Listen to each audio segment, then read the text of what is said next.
Hepatitis C is a chronic disease affecting, among others, injecting drug users and people living with HIV. Transmitted through the blood, slowly but surely it attacks the liver and causes fibrosis, a scarring of the organ that prevents it from functioning properly. Severely affected patients develop cirrhosis of the liver and frequently require a transplant. A few years ago, the only available treatment had to be taken for 1 whole year, cost €25,000 and caused numerous side effects, and even then, only half of patients recovered. Now, a far more positive alternative exists, a new class of drugs called direct-acting antivirals. One of them, sofosbuvir, has almost no side effects, reduces the risk of relapse significantly and needs to be taken for just 12 weeks, with a cure rate of 95%.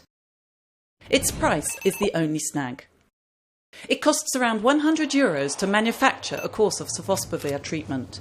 Yet in the US, it costs almost $100,000 to treat one patient. Simply put, the price of a gram of sofosbuvir costs 67 times more than a gram of gold. In France, treating everyone suffering from the disease would exceed the budget required to fund all of Paris's hospitals. The price of the drug depends on the agreement reached with Gilead, the pharmaceutical company that produces it. In 91 countries, sofosbuvir is supposed to be available in its generic form, but these countries only account for half of the people with the disease. Most of the worst affected countries do not have the benefit of a licensing agreement between Gilead and generic manufacturers, which would give them access to the drug at a cheaper price.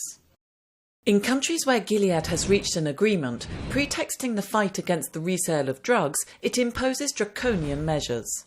The company has, for example, access to personal information, including the name and address of each patient, which it can use as it sees fit. Yet another consequence of the pharmaceutical company's pricing policy is that the drug is subject to rationing. In France, instead of providing treatment to all those who need it, it is prescribed only to those with advanced liver fibrosis. But treating all patients would eradicate the reservoir of the disease, which would mean no more patients, no more virus, and no more contagion. If it were accessible to all those who need it, sofosbuvir could potentially eradicate the disease.